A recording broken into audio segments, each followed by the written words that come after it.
કેમ ભાઈ આટલા ઉદાસ? અરે અત્યારે લગન સીઝન તો ચાલુ છે અને અત્યારે મોંઘવારી કેટલી બધી છે. એ તો છે ભાઈ, બહુ છે ને. તો પછી અત્યારે જેની પરિસ્થિતિ ખરાબ હોય અથવા મા બાપ ના હોય એ વિનાની દીકરીઓનું બચાવીનું શું છે? હા, એકદમ સાચો મુદ્દો છે તમારો. આ પરિસ્થિતિથી બહુ જણા પીડાય છે, પણ તમારા માટે અને આ બધા માટે આનું નિવારણ જોરદાર છે. ચલો એ જગ્યાએ તમને ડાયરેક્ટ લઈ જાઉં.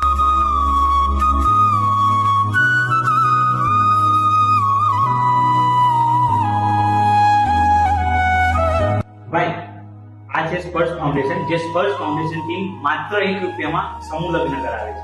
વધુ માહિતી એ જ આપણને આપશે. જય હિન્દ, જય ભારત. સ્પર્શ ફાઉન્ડેશન દ્વારા ગત વર્ષોની અંદર 66 જેટલી મા બાપ વિહોણી દીકરીઓના લગ્ન કરાવી ચૂકી છે. આ વર્ષે પણ સ્પર્શ ફાઉન્ડેશન દ્વારા દાતાઓના સહયોગથી અને સોશિયલ મીડિયા પરિવારના સહયોગથી 51 દીકરીઓના લગ્ન કરવા જઈ રહ્યું છે. જો તમારી આજુબાજુ પણ જેના મા બાપ ના હોય અથવા તો આર્થિક પરિસ્થિતિ ખૂબ જ નબળી હોય તેવી દીકરીઓનો સંપર્ક કરી સ્પર્શ ફાઉન્ડેશન સંસ્થા સુધી પહોંચાડશો, જેનો 1 જ રૂપિયાની અંદર સ્પર્શ ફાઉન્ડેશન લગ્ન કરાવશે. તો આ વિડીયોને જેના મા બાપ નથી અથવા તો પરિસ્થિતિ ખરાબ હોય તેવી દરેક સમાજની દીકરીઓ સુધી પહોંચાડશો. આભાર.